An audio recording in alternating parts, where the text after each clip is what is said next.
All right, so I have one question. I'm a libertarian. I think the system's broken. I do. So as you're looking to become a senator, which I dig it, I'm here, like I'm listening.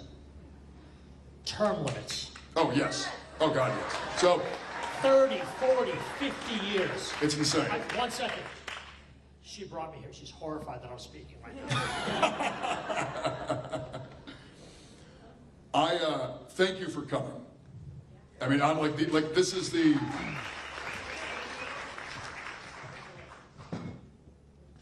term limits and getting money out of politics. I think are two things that until we fix them, we might continue finding ourselves back here in the same place. And when I talk about structural change, this is one of the things I'm talking about. We need to enact term limits. I've heard all the arguments for, I've heard all the arguments against. What I have seen in reality over the past 40 years tells me that we need this.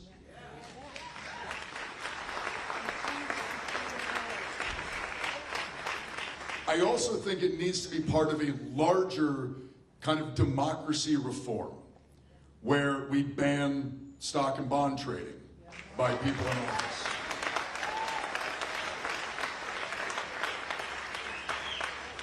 We absolutely need to pass a constitutional amendment to overturn Citizens United and get corporate money out of politics.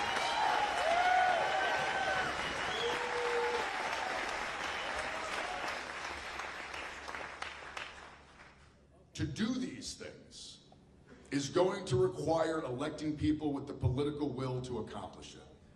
Now, I know what I'm saying up here are just words. So, you know, I'm very skeptical of politicians. So I realize that I'm up here saying, like, that's what I'm going to do. What I will say is, I have not lived a life in which I was trying to be a United States Senator. I have no interest in being wealthy. I frankly have very little interest in personal power. Until I was approached with this idea by some friends, who now I really question how friendly they really were. I had never once entertained this as a concept. My wife Amy and I were gonna run an oyster farm, and I was gonna be the harbor master until the day that I died in Sullivan, Maine. That was the life I wanted to live. That is still the life that I want to live. Honestly, it's a perfect life. It was a life that I'm still in a grieving process around realizing that I'm never going to have that life back now. And that's okay. Sacrifices must be made. And if that's the sacrifice that's required of me, then I will bear it. I will say, though, that I do see it as a sacrifice. And so I'm not going to Washington to get rich. I fully intend to die in my house of old age in Sullivan, Maine. I fully intend... That's exactly. It definitely will. That is the life that I want to return to someday. I am undertaking this project because I believe in it. Because I think that we need to do this. And I know that I can say these words, and I hope that over the next year, the actions of myself in this campaign put truth to these words. But I'm just going to ask you to have some faith in me, that is what I'm going down there to do. So. That was the last question I can take. I'm being motioned that I have to leave. Before I leave, one last thing. I have to beg you for money. I hate this part. We need to raise a lot of money. We've raised over $4 million at this point. We have 11,000 volunteers, which is a number that I still can't quite grasp. In order to organize those volunteers, we need money. Organizers cost money. Volunteer coordinators cost money. Canvassing training, organizing training, all of it costs money. I am not taking corporate PAC money. I'm not taking APAC money.